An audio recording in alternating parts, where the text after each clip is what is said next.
Hello बच्चों, आपका pen paper classes में हार्दिक स्वागत है। कैसे हैं आप सब? आज हम 11th क्लास के जो कि excretory products and there elimination है, उस चैप्टर में हम रेगुलेशन ऑफ किडनी फंक्शंस के बारे में जानेंगे। चलो, किडनी फंक्शंस है उसको हम बहुत डिटेल से और आराम से बताया जाएगा। और इसके अलावा जो मेरे पास एक चार्ट है जो कि मैं अपने टेलीग्राम चैनल के अंदर भेज दूंगा, जो कि आपको बायो में उसकी लिंक दी गई है। चलो स्टार्ट करते हैं हम रेगुलेशन ऑफ किडनी फंक्शंस। इसमें हम देखेंगे कि पहले हार्मोनल फीडबैक मैकेनिज्म किन किन के द्वारा जो अपने शरीर में जो भी अपने हार्मोन्स होते हैं वो सीक्रेट होते हैं, उसके बाद ही जो ये रेगुलेशन ऑफ किडनी फंक्शन है वो परफॉर्म होते हैं। तो हम चलते हैं कि कौन कौन से हार्मोन्स की वजह से या कौन कौन से हार्मोन मतलब कौन कौन हार्मोन सीक्रेट करते हैं, उनकी वजह से ये मैकेनिज्म होती है। इसके लिए हम लिखते हैं हार्मोनल फीडबैक मैकेनिज्म।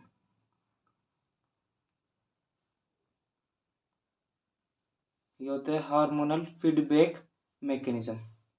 इसके अंदर पहला तो आता है हाइपोथैलेमस,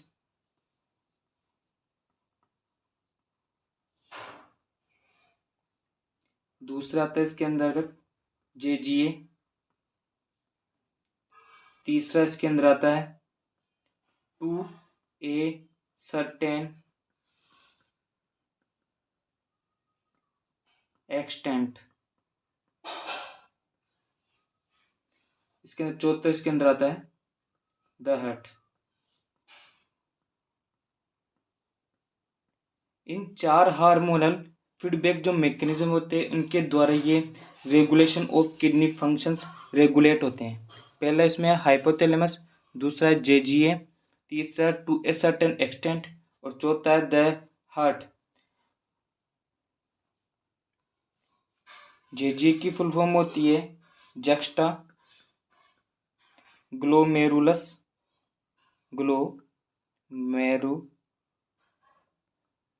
रूलर अपैरेट होते हैं। अब हम इनके बारे में एक एक बारे में डिस्कशन करते हैं और किस प्रकार से ऑस्मो रिसेप्टर एक्टिवेट होते हैं। मतलब जैसे कि अगर ये हार्मोनल फीडबैक मैकेनिज्म अगर होगा तो इसके लिए पहले जो इनके रिसेप्टर होंगे वो ओपन होते हैं। तो देखते हैं कौन कौन से हार्मोनल रिसेप्टर्स होते हैं। अब हम देखेंगे कि ये ऑस्मो रिसेप्टर्स एक्टिवेटेड कैसे होते हैं। तो हम लिखने जा रहे हैं ऑस्मो रिसेप्टर्स एक्टिवेटेड बाय, मतलब कि किन किन वजह से ये ऑस्मो रिसेप्टर्स होते हैं वो एक्टिवेटेड होते हैं। इसमें पहला आता है change in volume, change in blood volume.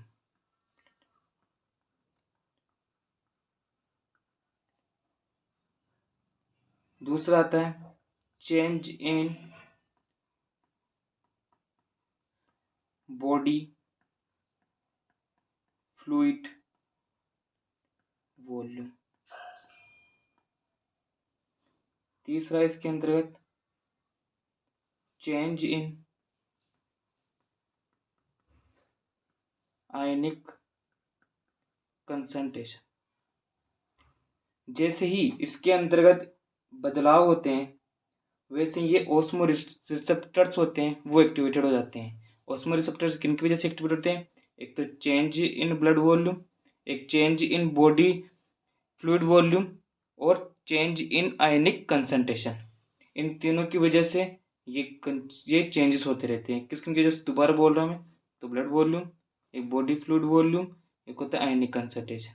ये लाइनें हैं जो एनसीईआरटी से ली गई है और इसके एंड में आपको एनसीईआरटी का जो वो बुक है उसका पैराग्राफ की फ़ोटो आपको एंड में वीडियो में दिखाई देगी।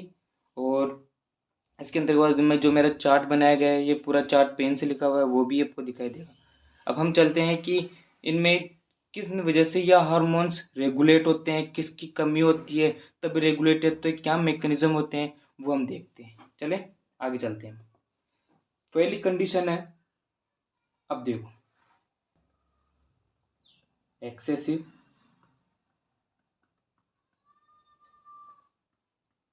loss of fluid from the body। ठीक है, जैसे ये होता है तो हम जैसे ये हुआ तो इससे हमारे क्या एक्टिवेट होता है। जैसे मान लो कि अगर आप बार बार यूरिन जा रहे हैं तो हमारे उसके बाद में क्या एक्टिवेटेड हो, उसके बाद एक्टिवेटेड होगा हाइपोथैलेमस।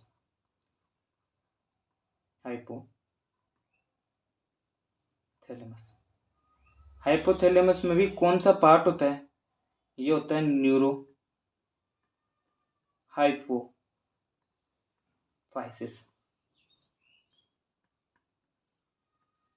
ठीक है, अब इस न्यूरो हाइपोफाइसिस के भी दो भाग होते हैं। एक तो होता है वेसोप्रेसिन,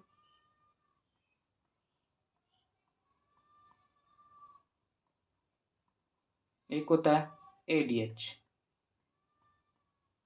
ठीक है, अब जैसे कि अब इनके दोनों की मैकेनिज्म है वो मैं अगली स्लाइड। अब हम देखते हैं पहले एडीएच। एडीएच की एडीएच कैसे काम करता है, excessive loss of fluid volume में। जैसे कि फ्लूइड वॉल्यूम तो होगा मेन, अगर जैसे कि अगर बार बार जा रहे हैं तो इसके लिए ये एडीएच क्या करता है, ये क्या करता है एडीएच पॉइंट नंबर 1, ये water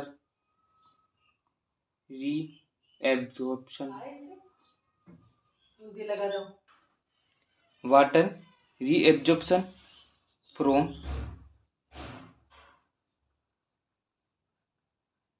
letter parts of tubule. दूसरा क्या करता है एडीएच, दूसरा एडीएच ये करता है कि प्रिवेंट डाईयूरेसिस। क्या कराता है ये, प्रिवेंटिंग डाईयूरेसिस। तीसरे इसके पॉइंट, ये affect the kidney function by its constructory effects के द्वारा ही जो इफेक्ट्स होते हैं कि जो कंस्ट्रक्टरी इफेक्ट्स है, तो ये कंस्ट्रक्टरी इफेक्ट्स किस पर होते हैं, ऑन ब्लड वेसल। मैं ध्यान रखूंगा आपकी अगली वजह से मैं वहाँ पर नहीं लिखूंगा। ठीक है, ब्लड वेसल। तो इससे ये क्या होता है, इससे ब्लड प्रेशर क्या होता है, ब्लड प्रेशर होता है वो क्या जाता है, इंक्रीज हो जाता है। ठीक है, और इसकी वजह से ये क्या हो जाता है, इसमें ये दिख नहीं रहा, ग्लोमेरुलर ब्लड फ्लो इंक्रीज हो जाता है। ठीक है, वापिस रिपीट करता हूँ कि हमने क्या क्या पढ़ समझा इसके पहले। An excessive loss of fluid from the body पढ़ रहे थे हम। इसके अंतर्गत जैसे ये होता है तो हमारे पास इसमें एक्टिवेटेड क्या होता है, इसके अंतर्गत एक्टिवेटेड होता है हाइपोथैलेमस। हाइपोथैलेमस में जो लास्ट वाला भाग मतलब पोस्टीरियर पार्ट कहते हैं वो होता है न्यूरोहाइपोफाइसिस। उससे दो हार्मोन रिलीज होते हैं, एक तो होता है वेसोप्रेसिन, एक होता है एडीएच। हम जो अब किसके बारे में पढ़ रहे हैं, पहले एडीएच के बारे में पढ़ रहे हैं। किसके बारे में पढ़ रहे हैं, एडीएच के बारे में पढ़ रहे हैं। अब एडीएच क्या होता है, एडीएच की फुल फॉर्म पूछ रहे होंगे आप, एंटी डायूरेटिक हार्मोन। मतलब जैसे कि हम बार बार अगर हम यूरिनेशन जा रहे हैं तो ये इसको प्रिवेंट करेगा। एंटी का अर्थ होता है रोकना, और डायूरेसिस जो कि एक बीमारी होती है कि अगर बार बार यूरिन जा रहे हैं तब। ठीक है, तो इसमें पहले आता है ये एडीएच के इफेक्ट्स हैं कि एडीएच कैसे अपने जो बार बार यूरिनेशन हो रहे हैं उसको रोकता है, किस प्रकार है। तो पहला होता है water reabsorption from latter parts of tubule. दूसरा क्या करता है ये, प्रिवेंटिंग डायूरेसिस। तीसरा क्या करता है, affect the kidney function by its constrictory effects on blood vessels. इससे क्या होता है कि ब्लड प्रेशर इंक्रीज होता है। मतलब कंस्ट्रक्टरी इफेक्ट मतलब जैसे कि मान लो ये ब्लड वेसल थी, ये ब्लड वेसल ऐसे थी, अब इसके बाद ये ब्लड वेसल इससे भी छोटी हो जाएगी। तो अगर ये छोटी होती है तो इससे क्या होता है कि इसका ब्लड जो कि है ब्लड प्रेशर ब्लड प्रेशर बढ़ जाएगा, क्योंकि इसके जो डायामीटर था इसमें ये ज़्यादा है, डायामीटर कैसा है इसमें ज़्यादा है, और इसमें क्या हो गया है, कम हो गया है। देख रहे होंगे अगर आप इसमें डिफरेंसेस। तो जैसे ये होता है तो ब्लड प्रेशर इंक्रीज होता है और ग्लोमेरुलर ब्लड फ्लो किया जाता है, वो भी इंक्रीज होता है। अब हम बात करते हैं किसके बारे में, वेसोप्रेसिन के बारे में। ठीक है, चलो अब हम पढ़ते हैं वेसोप्रेसिन। ये हमारा रहा वेसोप्रेसिन। अगर मीनिंग में कोई गड़बड़ हो जाए तो मुझे क्षमा कर देना, क्योंकि मैं मीनिंग पे नहीं कंसेप्ट पे ध्यान दे रहा हूँ। ठीक है, तो ये एक्स किस पे करता है, वेसोप्रेसिन एक्ट्स मैनली किडनी। ये जो वेसोप्रेसिन है वो एक्ट्स तो मेनली किस पे करता है, किडनी पे करता है। इसके बाद किडनी क्या स्टिमुलेशन देती है वो हम इधर लिख ले, क्योंकि जैसे कि मुझे दिख रहा है कि यहाँ पर फिर आगे वो ये दिखाई नहीं देगा, इसलिए मैं इस प्रकार पहले इधर से ही इसका काम कर देता हूँ। इसमें ये जो वेसोप्रेसिन वो एक्ट किस पे करता है, मेनली किडनी पे करता है। किडनी क्या स्टिमुलेशन देती है, किडनी वेस जो किडनी है वो ये कहती है कि जाओ और वाटर को रीएब्जॉर्प्शन कर लो, जाओ और वाटर को क्या कर लो, रीएब्जॉर्प्शन कर लो, रीएब्जॉर्प्शन ऑफ वाटर। ठीक है, एंड इलेक्ट्रोलाइसिस। अब आप पूछोगे इसमें और इसमें क्या अंतर है, इसमें अंतर मेनली सही है, कोई ज़्यादा अंतर नहीं है। इलेक्ट्रोलाइसिस बाय द कौन सी ट्यूब्यूल से करता है, ये बहुत बार क्वेश्चन पूछा जा चुका है और आगे भी पूछा जाएगा, वो है डिस्टल ट्यूब्यूल्स।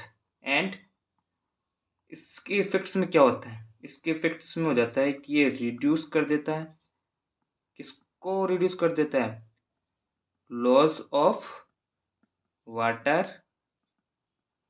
Through urine. ठीक है, दिख रहा होगा लग मुझे से मैं मान रहा हूँ, और इसके अलावा मेरे पास कोई ऑप्शन नहीं है, इतनी सी छोटी स्क्रीन है। अगर आपका जैसे सपोर्ट मिलता रहा तो हम बड़े वाले स्क्रीन पे भी आएंगे, अगर आपकी ऐसे ही सपोर्ट मिलता रहा तो।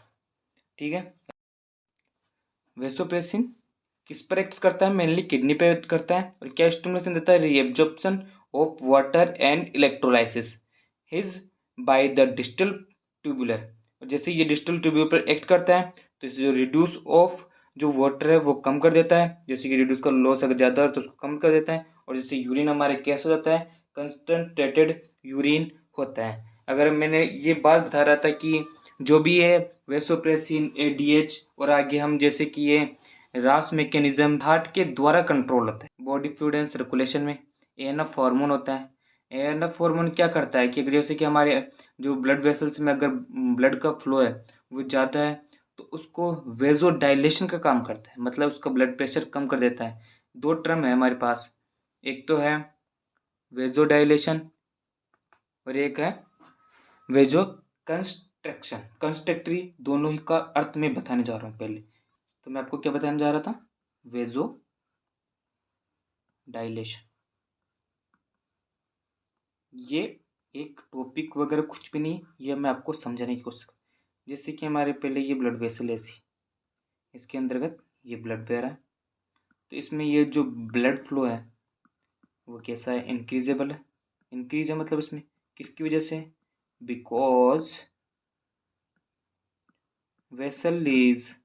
वेसल का जो डायमीटर है वो कैसा है, स्मॉल है, मतलब स्मॉल लिख रहा हूँ ना। जैसे ही ये वेजो डायलेशन एक्ट करता है तो ये जो ब्लड वेसल्स होती है ये इंक्रीजिबल आती है किस में, डायामीटर के अंतर्गत में।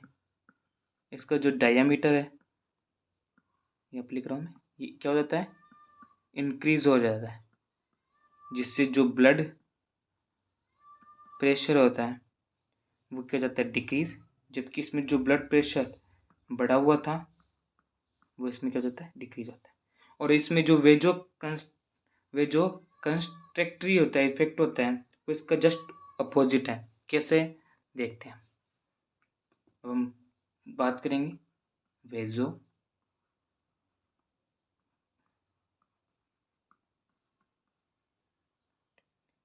इफेक्ट्स के।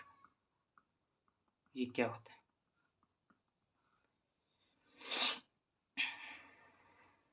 ये पहले हमारी ब्लड वेसल ऐसी होती है, इसके अंतर्गत ब्लड बह होता है जिससे ये वेजो कंस्ट्रक्ट करता है। ये ब्लड वेसल्स डिक्रीज होती है अपोजिट।